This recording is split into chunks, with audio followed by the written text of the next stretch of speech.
Welcome, gamers, to this week's episode of Last Call Gaming. We're on episode number 55. My name is Craig Perales, and the man that likes to start the show watching the most horrific things I've ever seen.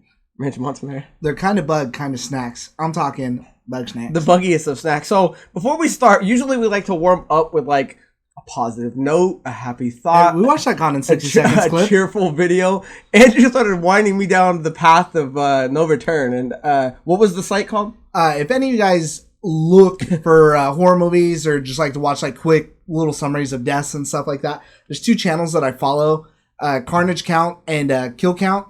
Kill Count actually has a guy that reads off what the movie does and what the characters are doing and stuff like that, and he goes over each death and whatever. And again, both videos are usually pretty short. Carnage Count is just straight up like the scene, the death, but kind of the overall arc of the movie. And then at the end, it's got like some Sonic the Hedgehog noise with the coins and stuff. And it gives you like how many people died, kills per minute on average throughout the movie and stuff like that. So he throws you some figures or whatever. So we just watched a couple of those. But it was like two, would you call them B movies? Two B-type movies that I've never seen before that just had horrific deaths. Now, they do that with, I'm guessing, modern-day movies as well. But those old movies, man, I was just like, that chick getting her hand gloved off. I was just like, whoo! Yeah, I know. So they'll do it with all kinds of stuff. So for some of you guys who are into just watching quick stuff like that, because I mean, there's tons of movies that have good like death scenes or whatever. So every now and then, horror's always been my like favorite. Yeah, so I'll go and watch some of that every now and then. That really gets the blood pumping beforehand. So I'm definitely awake now for that. That was pretty gnarly. So it's fun to watch, and if you guys are into that, check it out. So as always, guys, we drink some brews around here, and so I got to give a small apology to Casey Court because he was hitting me up suggesting a beer for us to drink, but my neighbor who lives with us here in the quad, Dustin got there. We were drunk the other day. We were talking, and he watches the show, and he was asking us about the beers we drink beforehand, and I was letting him know that it's usually just fan picked. Usually a fan will write us something, and then we'll go out and buy it, and we'll drink it at the show. We will give it a small little critique on it, whether we like it or not. And he goes, so if I get something for you guys, you'll drink it. I'm like, well, the question is not if we will drink it, because we will. The question is, if it sucks, do you want your name to be attached to it? Because we've ripped down a beer or two around here. But I gotta say, for the Moosehead Canadian Lager sitting at a 5%, that nice meaty part of the curve, it goes down quite smooth. I think it tastes like a Rolling Rock, but I kind of prefer Rolling Rock more because I do like that skunkier beer. Yeah, when I first started drinking with Dustin, this was like what he always has, was Moosehead. So it is good though. Yeah, so he got us the Moosehead. Shout out to you, because I literally, he knocked on my door this morning. I opened it up. He had the beers ready. He's like, here you go, man. Put it on your show. Here's a piece of beer for you. Get it. Bye. I was like, hey, man, I really appreciate it. Thank you so much. So again, Dustin, shout out, because I like me some Moosehead. Andrew like him a little Moosehead. And Casey, we will get to yours the next round. I promise you that. So let's move into a little cleaning house on this. So we did the contest on episode 50, and we had two winners, Daniel Backstrom and Shayna Gallica, if we're saying that name right. Yeah. Daniel, your stuff is waiting. I went to GameStop again today to go ask if he had it, and he said no. Long story short, I won't get into the backstory of it. Andrew asked me, how come I just don't go to Walmart? I could, but I like supporting our GameStop. I want to get it, and Andrew knows a fella in there, and he's actually going to take care of it, so we will have it soon. Long story short, Craig dropped the ball, and it's up to me to pick up the pieces. It's just like my heart every time he leaves here. So, I know a guy that knows a guy, and it's coming, because that really disappointed me. But more importantly is we never heard back from the second winner, and I feel 5 weeks is plenty of time to wait for a response. So we're going to reopen the contest for one winner to win one game of their choice on the system of their choice, with the same prerogative as last time of being a game that's around $60, give or take, and not a special edition coming out this year, and it could be from the past. Well, if the special edition is $60, then you're in. So right, $60 plus tax, 65 tops. So we're going to open that back up, guys. So we wanted to make sure we said it in the beginning of the show before we do it at the end of the show. This will count as number one, and the show will go all the way until we're going to announce the winner on the 27th. So it's 4 weeks of being in, and then on that 5th week, we will announce the winner. So if you are interested in getting a game, jump back in there and put hashtag. Should we still do, I guess we didn't come up with the hashtag. Should we still do Quarantine Gamer? Or should we put round 2 fight. Just call it hashtag round 2. Yeah, hashtag with the number 2. Yeah, hashtag ROUND2, and that's how we'll do it for the second round for the winner of a game, because I think that's fair. Nobody got the game, and Andrew and I are willing to get it for someone, so let's let somebody get it. One other thing, too, is, again, it's got to be something that's readily available from somewhere easily. You think Final Fantasy VII would be? Yeah. So apparently having a little trouble with that. But I don't want to have to hunt down some fucking Mario at the Olympics SNES game that there's like 5 in existence. So yeah, so be kind, guys, and treat us fairly, and we're gonna treat you fairly. So the other thing I wanted to say was we did have somebody ask us about our Last Call shirts on the last episode or two. So we just want to give a shout out again. If you guys are interested in it, the links for it, you can't go to TeePublic specifically and find it for some odd reason. I've typed it in, Andrew's typed it in, but the links are in the description. You can go to it, you can go there, you can get shirts, hoodies, coffee mugs, magnets. You can get a quarantine mask, which I have, and they're delightful. TeePublic is actually having a sale right now, so feel free to go over there and check that out. This is usually the only time I go and get stuff, because normally, like, let's say a shirt is $20. Right now it's $13, so I only wait for that 35% deal, and then I clean house. Yeah, I don't see why not. Yeah, so if you guys are looking to get that, go check it out. Check the description, because that's where you find the link. So this episode, guys, is going to be aimed to be a little shorter. There's no real big news. Andrew and I just kind of want to talk over a couple riffs, and we want to start with games that we've been playing, because surprisingly enough, we've both been playing Grounded, and the game has, for how, what it is, and we'll get into that, it's actually been a lot of fun, especially playing together, which we were up to. What did we play for, like 5 hours last night? I started at like 8, and it was like 2 in the morning when we were done. Yeah, I was like, okay, you know what? I'll get on for like 30 minutes just so I have something to talk about on the show. I can kind of do whatever, not just what I read or saw online. Next thing I know, it's like 2 in the morning. Oh yeah, we kept going. It's like 11. Like, all right, well, it's almost 12. Next thing I know, it's 12:52. I'm like, oh shit, we'll go to like 1:20. All right, let's do this last thing. We'll get whatever done, then we'll save up, and then we'll get off, and then it's 2. So the game it's a small little beta, which I think in retrospect we didn't know that's what it was going to be, and Andrew can dive more into that. We'll get into some negatives and stuff later. Yeah, so I want to say the game's charming on its surface. Like, it's a fun little game where you're playing these 4 kids, Honey, I Shrunk the Kid style, in a survival mode against every bug that's within the garden. And then you find out that there's this kind of scientific center that you have to go to kind of research things. So, for example, if you get a pebble and you grab some forestry and stuff like that and you analyze it, essentially it opens up recipes for you crafting new items. And that's where the game kind of starts getting good. I'm not one to be in a building game. I don't like building up a base or a fort, but this is different from like a Fallout, building a town and a community. You're building shit that like is essential that you like to do. I'm looking for, you're crafting gear made out of ant bodies or acorn shells and stuff like that. Yeah. So I mean, what did you like? If I had to compare it to something, I would say this is like a low tier, like easier Monster Hunter is what I would kind of compare it to.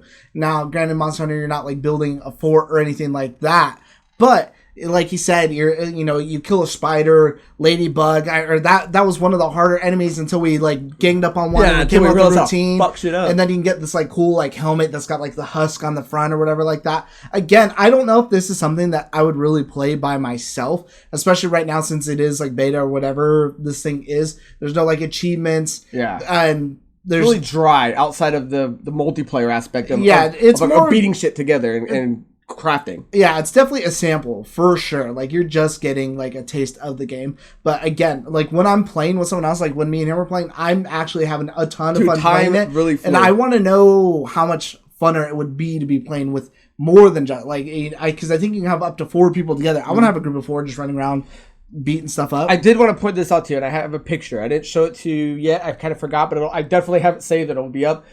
Okay, so your character starts in like, did you notice it's like a tin? Yeah. And there's body parts. Did you notice there's 5 bodies, but only 4 playable characters? No. I'm curious if that's kind of, I don't want to call it an Easter egg, but maybe a lead-in that maybe some DLC's already on its way, or a hint that maybe what an overarching boss might be. Because if you watch the trailer, because we talked about Grounded weeks ago, the trailer is kind of misleading in terms of what we thought we were getting.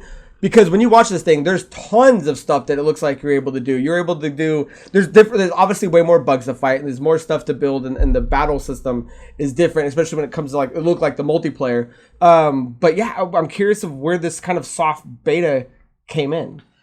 I mean, as far as being a beta goes, it looks great, though. I think it's a great looking game. I haven't had any problems like clipping or any weird stuff like that. Sometimes you'll see like a bug, like their mandible or something like that going through like a wall or whatever, but I could let that stuff go. I actually think it's a really good looking game, especially once because the time does pass over, so there is like a daytime, nighttime. So like once it hits dusk zone, you're just like looking out over the top of stuff or whatever. Nice. Like it looks beautiful, and I kind of like what they've done with the field of view, that you can really only see like anything immediate, that anything far away, like let's say it's a house that's far away, like you can make out the outline, you can see perfectly what it is, but it's got that blur effect over that because it's so far away and because you're so small. I actually really enjoy that. Yeah, the game's, I mean, it's cool. You're running through the grass, it's like a forest. Ants are coming up to you. Nighttime is when the scarier shit comes out. Spiders are ridiculous. There's actually a thing when you start the game that says the spiders are huge. And Andrew and I, we went through some shit with some wolf spiders, but it'll actually say it'll scale the spiders down in size, not in threat,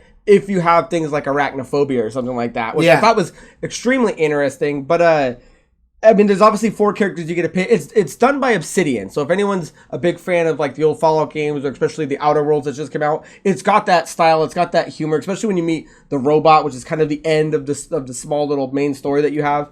I mean, everything about it looks good. Actually, we'll give a shout out to someone we were talking about on Facebook, Devin Collins. Yeah, Devin Collins made a fucking tower that was just, he's looking to break the ceiling, and I was just like, you go, boy. You go. Like we were just working on building ground level shit. He just built like this huge tower, and then he used like a dandelion and just jumped off and like floated. He put like 2 chairs on there. Like that was his view. And from his view, you could just see everything. And there's definitely, I was talking to him, I'm like, dude, we're going to shout you out. There's going to be a link in the description. So if you guys want to see kind of like a top view of what it looks like, it looks gorgeous. And that was that hang time. I'm like, because I wrote you, I'm like, dude, you know that's going to be an achievement. It's going to be like how X amount of how times, far, you can hang time or something like that. That dandelion's got, I mean, he was cruising for a while, and it only used like half of the flight time or hang time. But again, it is beta or early access, whatever it is that you want to call this game. So me and Andrew, I got Andrew into playing it yesterday because I already played it when he got off work. We started playing it together, and then this morning I got Gino into playing it. So when you host a game, so I played my own game in the campaign, started playing it. When Andrew hosted a game, my character started in Rod. None of my stuff rolled over. So when I rolled up to Andrew, he had all his gear. We worked on my character. My character got built up. We went out.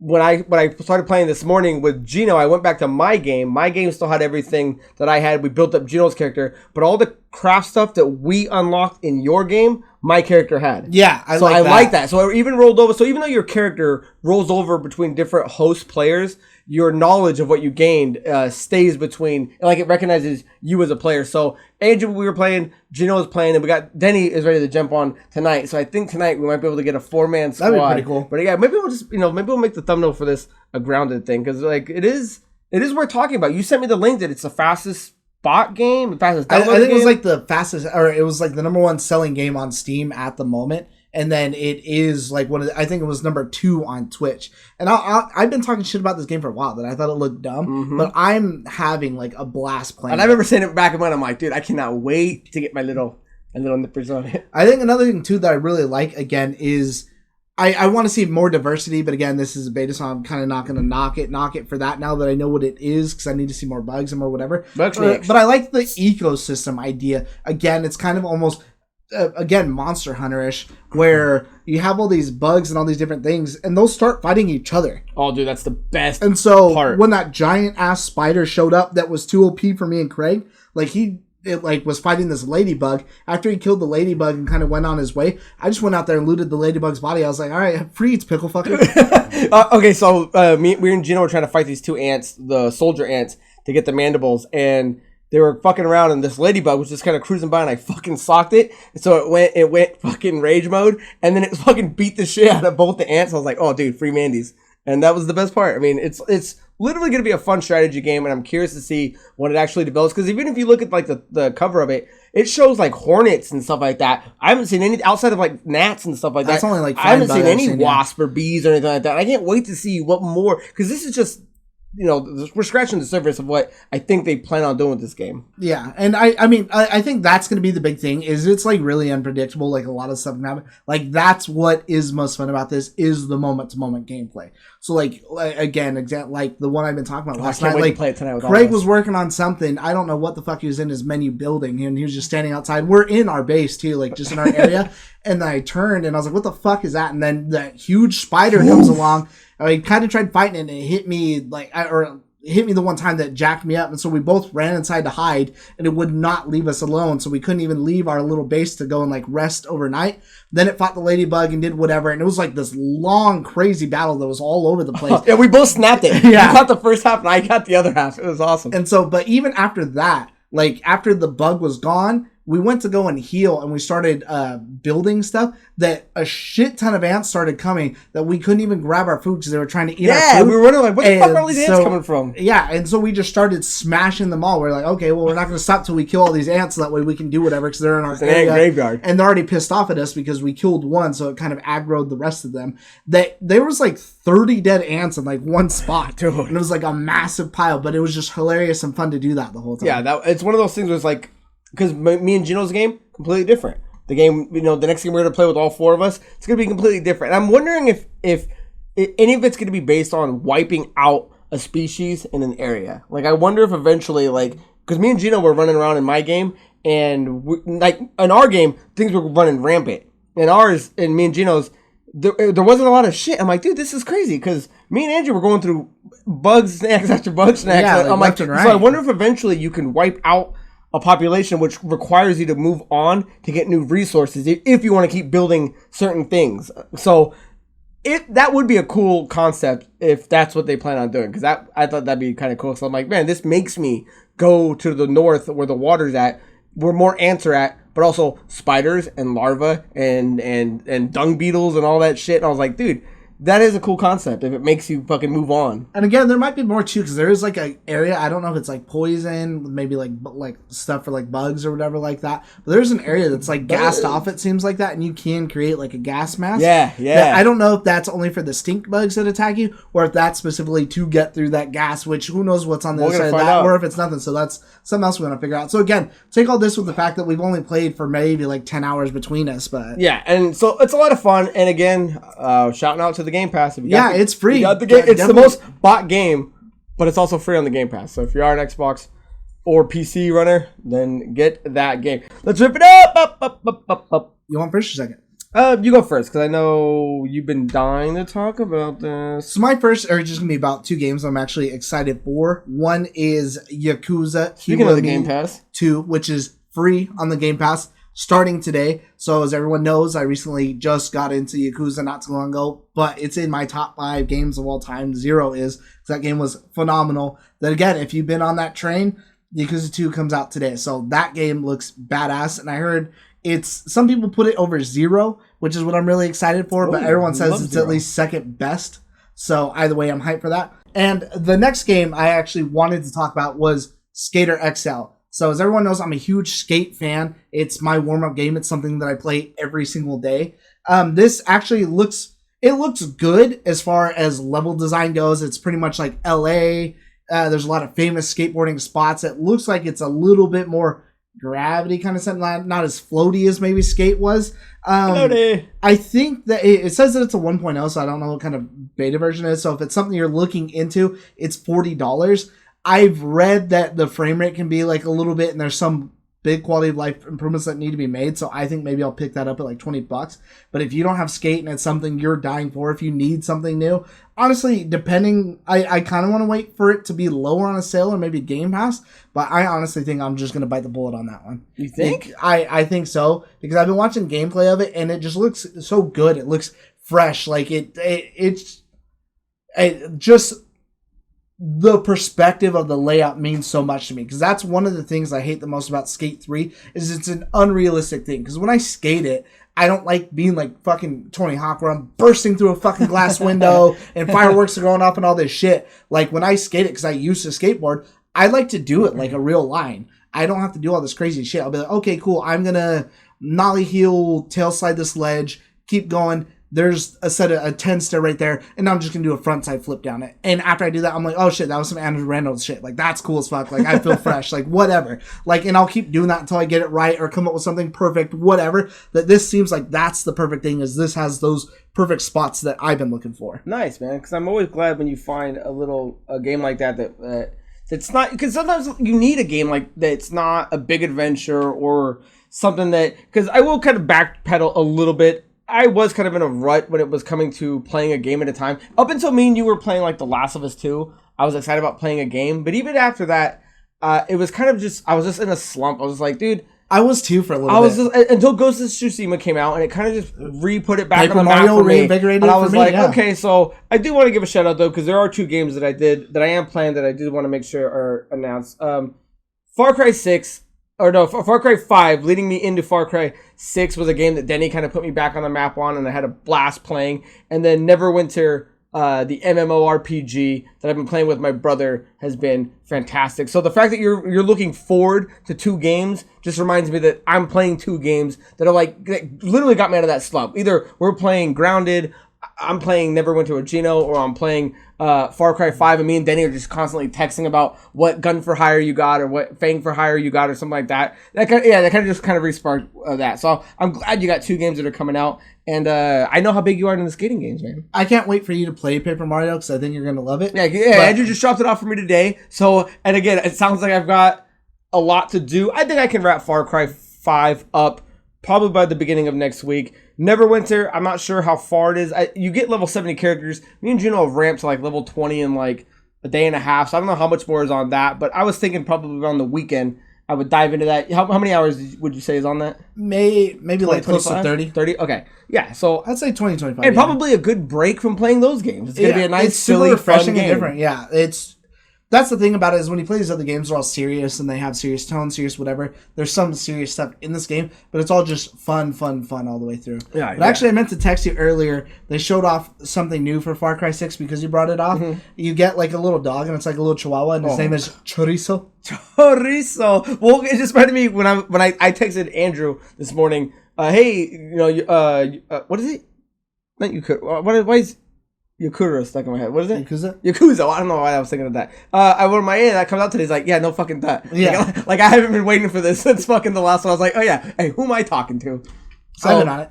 Let's hear yours. So I only had a quick riff, guys, and so depending on when you watch this episode, it's going to be more time relevant. Check this out. That's a toe grab. That's a toesy grabs there. Because I'm not wearing shoes in this show. Or pants, guys. It's all Calvin Klein. It's all Calvin Klein around here. So Bandai Namco is doing a live stream. The Bamco this week to discuss, in quotes, the past, the present, the future of fighting games. Now, this may be rolling off the back of the big tournament that got canceled. I don't know. Maybe they're trying to put themselves in a good light. Not much has been revealed. The tweet didn't say much, even though the event is, as of right now, July 31st at 5 p.m. So depending on when you watch this, because this video will be up by July 31st, 9 o'clock in the morning. So if you watch it day one, check that out later tonight. If you catch it on later in the week, go back and look at that. Because if you're not familiar with Bandai Namco in terms of their catalog of fighting games, they are the guys that do Tekken 7, which I got a nice little Tekken 7 poster right there. There's rumors that we're going to see some things off Tekken 8. But they're the guys that do all the Naruto games, the One Piece games, the Dragon Ball Z games,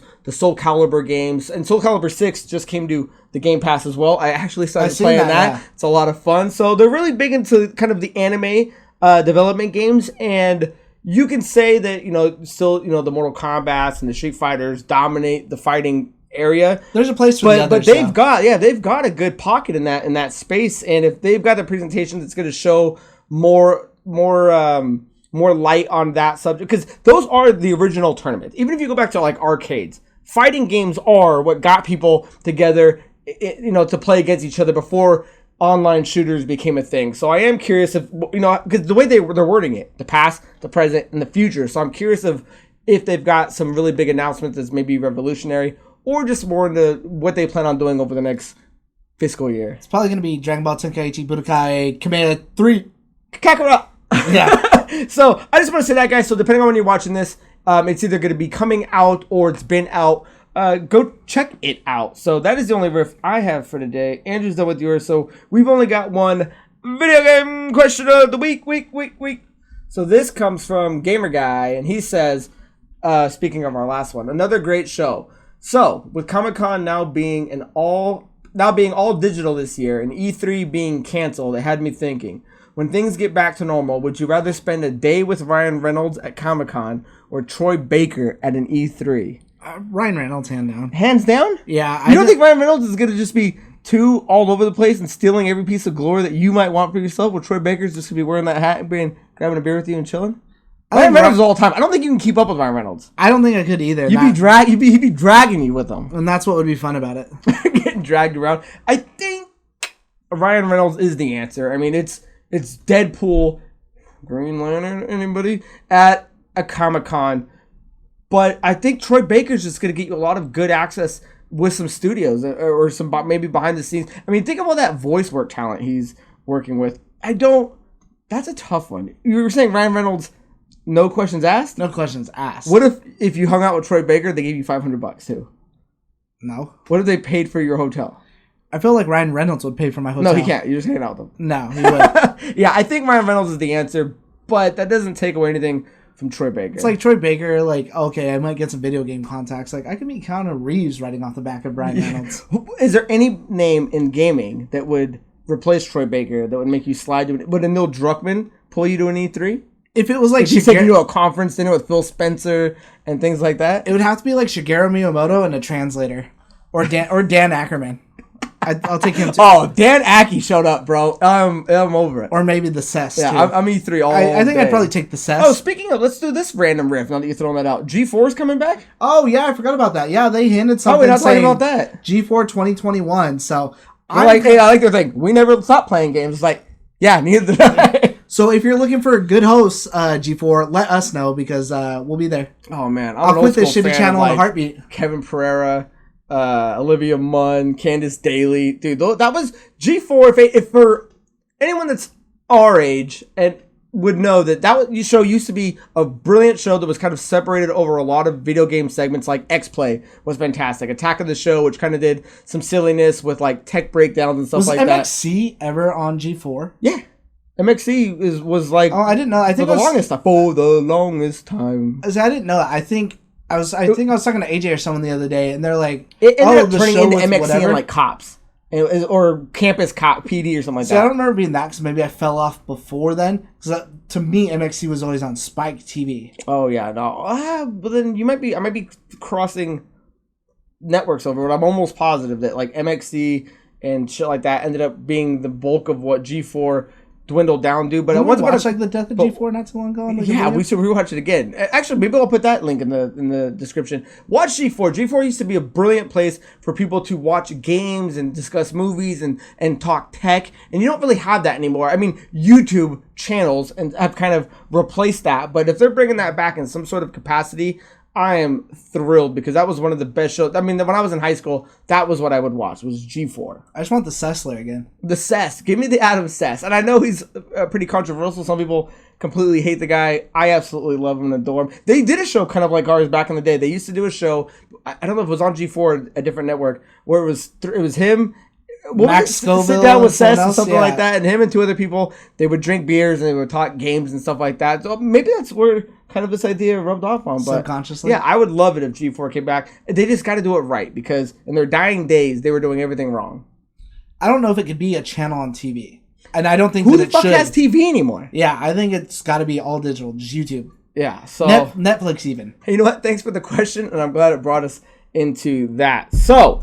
with that being said, guys, we are done. I do want to give a last-minute shout-out. So, as of late, Andrew and I have been trying to grow the show in different ways. Andrew, I know, has got a lot of things planned. He's already been doing separate videos on the channel. I've been trying to talk to more people to do more podcasts with them. So, I'm going to give a quick plug to these guys. So, shout-out to Michael Shockley. And he goes by Shock Daddy. And he's a Twitch player. So, if you want to check him out, the link is all in the description. He was starting if you guys are familiar with the show Hot Ones, it's the show by Sean Evans where you eat hot wings while he asks you questions and they progressively get hotter and the questions get fiercer. It was a show where I think he did one, maybe 2, 3 episodes. I was episode 1.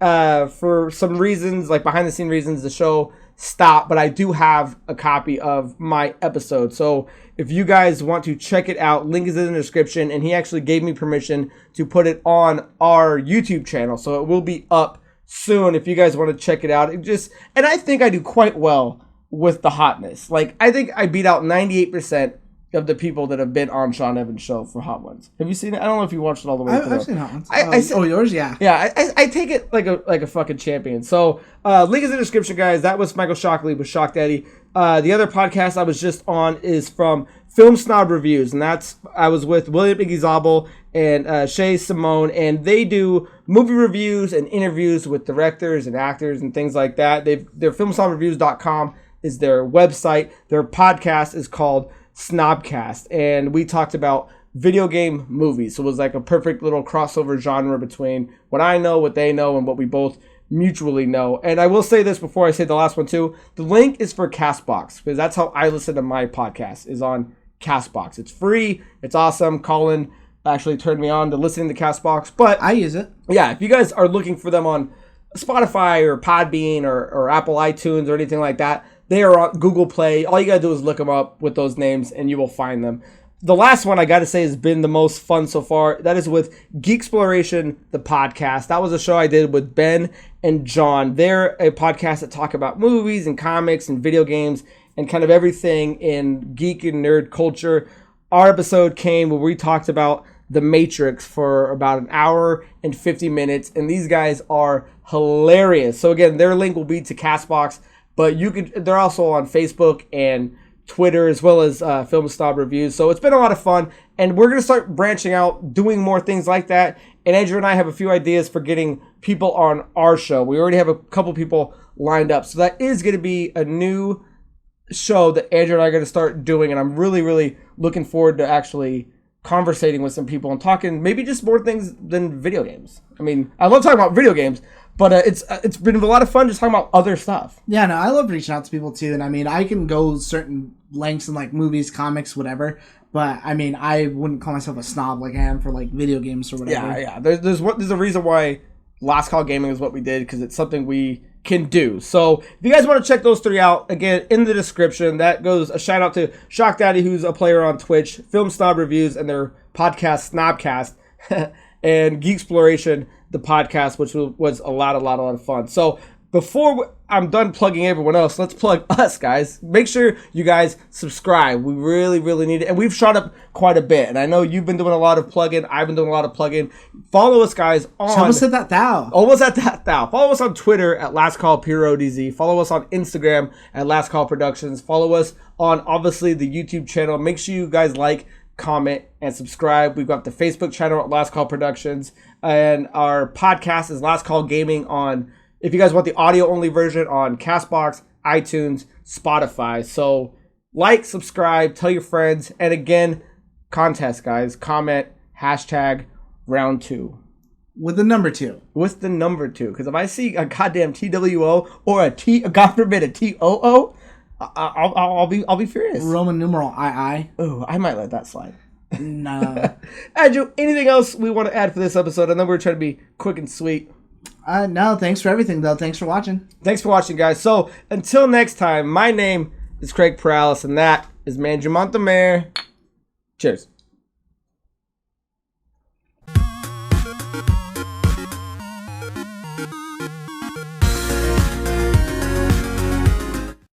I think a mutant... Oh, that was one of the main things they kept saying. They said you had to be born with, or a stress level where he was given something that made him mutagenic. But then again... You should read... Dude, I read like this, and it was like this long. I was like, oh, well, I guess that makes sense. I do like reading stuff like that. But then again... It was good, man. I was up all night. Isn't there like a plot line in one of the X-Men where in the future they give people mutant abilities, like with like a drug or something like that? Yeah. And so like... There's too many mutants or something? There's tons of different... I mean, fuck. How many stories... I mean, they had to come up with something. So, yeah, I'm sure eventually that even in the cartoon, instead of getting rid of all the genes, then it like backfires and ends up giving... fuck, what was his name? I forget. But they give him a mutant and he becomes one. So, it's like... So, can you give it... And now... So, with that being said, Is he now a mutant? They gave him it. I would say, well, how does he get it though? Like I haven't seen it's a ray that's supposed to be taking it out of them, but it backfires, and on a human it gives them. But is it like really giving it to him? Oh, it's giving it. It's giving it. Or is it it like Deadpool, where like you have the capacity to it, just had to be triggered? I don't think they ever explain it like that. I think that movie kind of emphasized that. I look at mutant more as like something like natural. I guess you could say. I guess if you're gonna have to call that another category, like a man-made mutant versus a natural mutant. See, I like that. That's fair.